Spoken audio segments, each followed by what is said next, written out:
How about Noel, Toastmaster, Anna Maria?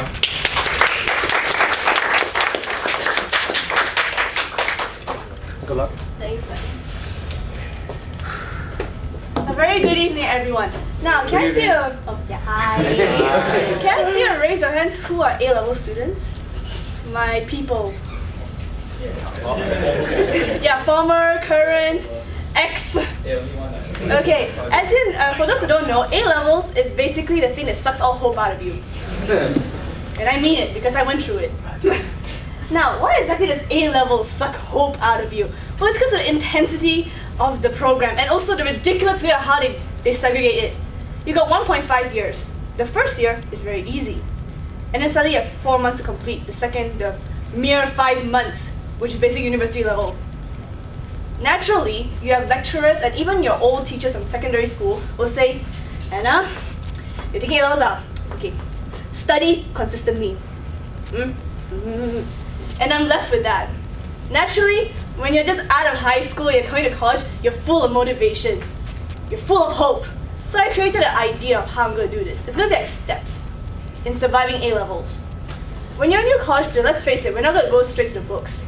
This is college, we're free, you're going to party, right?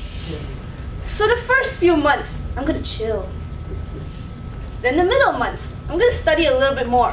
But here's the downside. The middle months is when all the events will come in. The main events, concerts, carnivals, they all happen in the middle. So there goes the plan. Poof. And next thing you know, you're down to 2 months before your finals. And not just finals, it is mocks, which practically saps all life out of you. And then 1 week after that is your finals. How would you feel? Especially when you're in my shoes, where I completely wasted the first and middle part of my freaking A-level life. So what exactly happened here?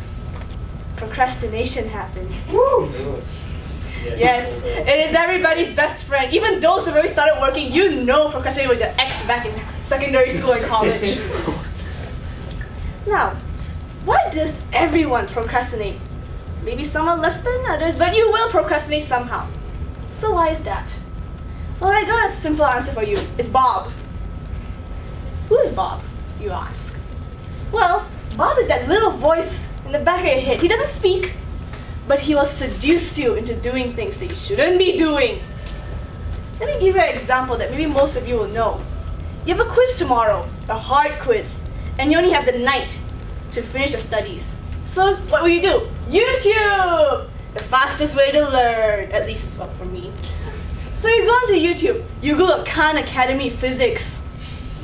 You sit down at your table, you start watching, putting down notes, and then somewhere in the middle, you suddenly realize it's 3 a.m.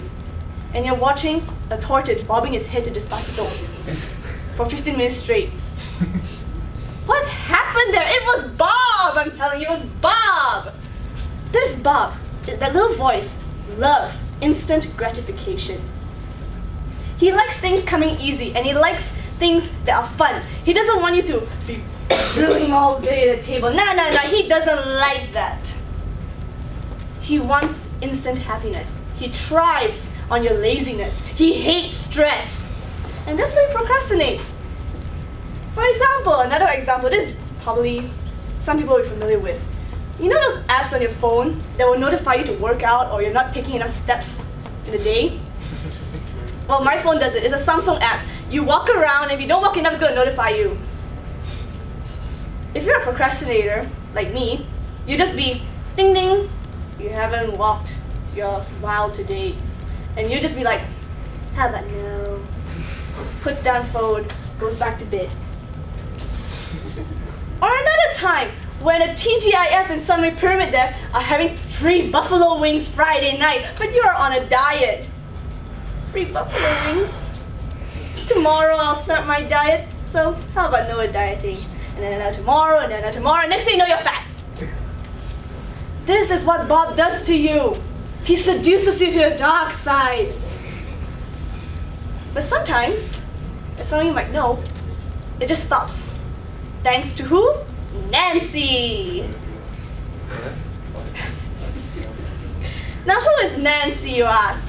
Have you ever felt that moment where like You got a deadline approaching and you only feel that sense of panic about 12 hours before the deadline, and next thing you know, you're drilling away your homework and you pass it on time, and you just say, not bad. And your friends who were doing that homework for the past few weeks didn't get the same compliment. Nancy gives you the strength, the miraculous strength. She's the patron saint of all college students because she gives you the strength at the very last moment. Bless you. Nancy blesses you. So yeah, she, everybody has felt it. Well, I felt it for A-levels. I was goofing off, and remember I said the last few months when the exam's gonna hit, that's when Nancy hit. She slapped me back into reality. Anna, do your freaking work!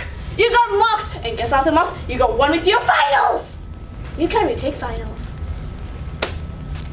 Nancy slaps you back into reality.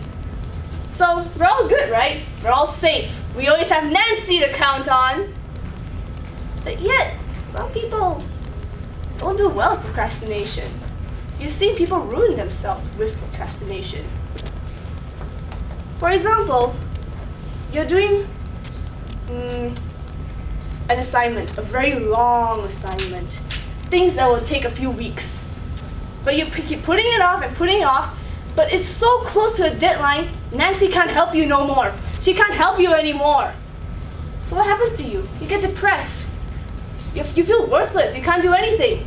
And that will fuel the laziness, and that will fuel Bob, and it goes into one big cycle all over again. That is when procrastination gets deadly, because Nancy isn't there. And why is Nancy isn't there? Because you don't see the deadline. Some things by nature don't have deadlines. For example, spending time with your family, being healthier, cleaning up your room. Those things don't have deadlines, they're just there. You can do it if you want to. And these are the times when Nancy is most relaxed. She's chill. And usually by the time it hits you, it's too late. And you fall into Bob's grasp. And you go into the cycle. Now, you all heard a story, factual story about Nancy and Bob. So I ask you, do you want to be controlled by Nancy and Bob? Now that I told you sometimes she may not be there to save you, and Bob is actually pretty sadistic. So here's what I will tell you. Procrastination might be a gift for some in the last minute, but please, don't take the chance. You are not Bob, neither are you Nancy. You are you. Thank you.